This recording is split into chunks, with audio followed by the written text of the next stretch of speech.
Hey everybody, it's Holy Joe Rock and Roll live and unscripted.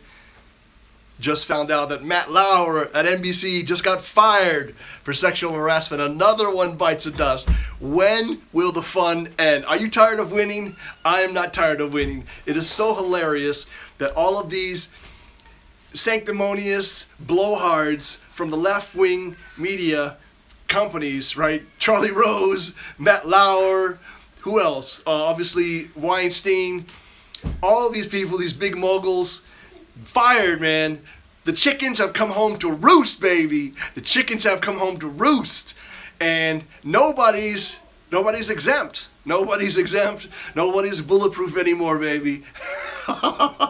This is just amazing. Now, just a little background. Matt Lauer in 2014 or 2016, he signed a $20 million per year contract through 2017 and extendable into 2018.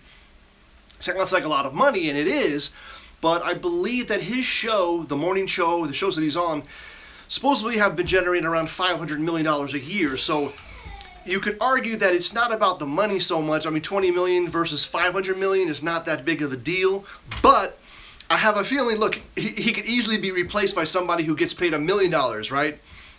Or $500,000 a year instead of no $20 million. I mean, who doesn't want to be on TV for $500 million?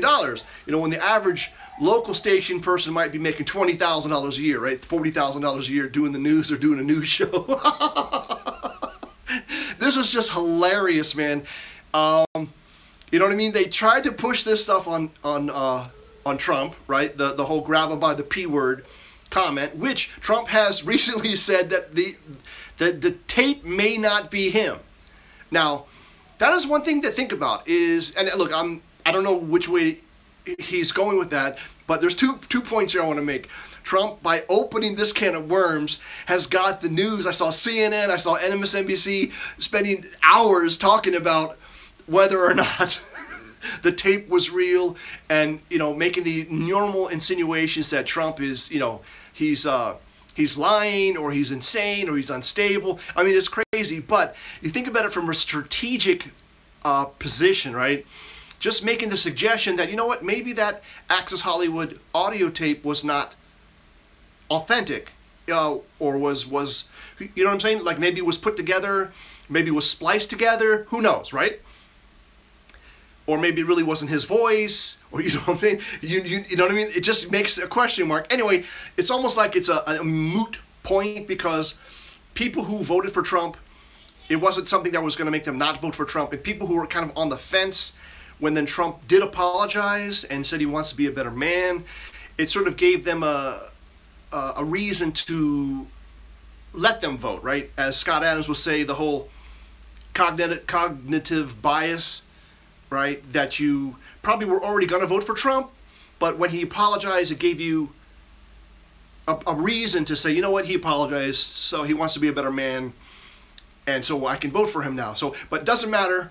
He still won. Trump's the president, and I'm not tired of winning. But back to Trump again.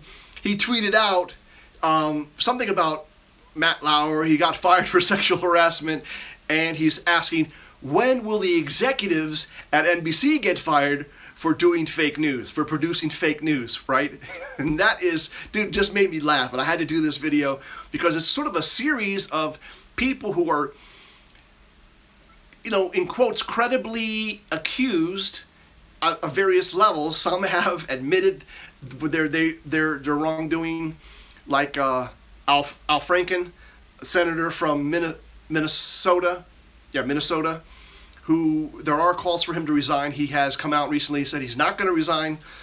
John Conyers, a Democrat in the House, the longest serving House member. He's 88 years old. This man needs to retire anyhow. Now, he has stepped down from a sort of a leadership role in one of the House committees, and I believe this is sort of a baby step for him to get out.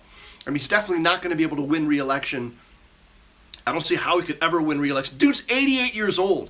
Nothing wrong with an old man working. That's not the point. The point is he's been there too long, and there needs to be term limits, whether they be self-imposed or constitutional amendment imposed. So that's that. Who else? Okay, Roy Moore, who's running for Senate in Alabama. He's been accused, but the allegations go back 40 years. And I'm not sure that I can believe those allegations. I know it may be, again, cognitive bias. I'm trying not to be cognitive biased because I sort of support Roy Moore. But the fact that he ran for public office 8 times and no one came out with these allegations, only now they're coming out with the allegations, is really suspect, right? Wouldn't you have come out with these allegations 20 years ago, 30 years ago, 40 years ago, if they were real? And the whole yearbook signature thing is just bogus. It doesn't make any sense. And it doesn't look like a signature. It looks like a Ray signed it, and they tried to make it Roy and added more, and the DA or the whatever they added, yeah, the DA periods, which was taken off of the divorce, the signature that he used on the divorce documents. And the DA is not his, it was his assistant who, when he stamped Roy Moore's signature, would put DA on there, indicating that this assistant, his initials were DA, actually stamped the signature, right? That it really wasn't Roy Moore.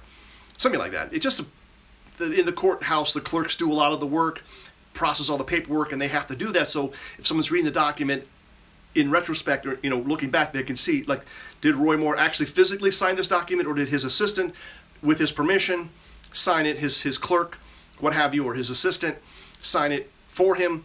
So that's a legal thing. So it just shows you that in this one case, there's obviously fraud, because Roy Moore never signed his name like that. He would never do DA in a yearbook, because if he really signed it, his assistant didn't sign it, he would have really signed it and not put DA, and he never did DA. And even that, at the time, he was the assistant DA. So if you were going to put anything, he would have put an ADA, right? All right, so I digress.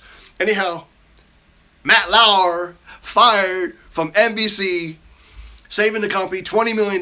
Doesn't matter. Fake news is going down. Doesn't matter. I mean, I shouldn't be happy about it.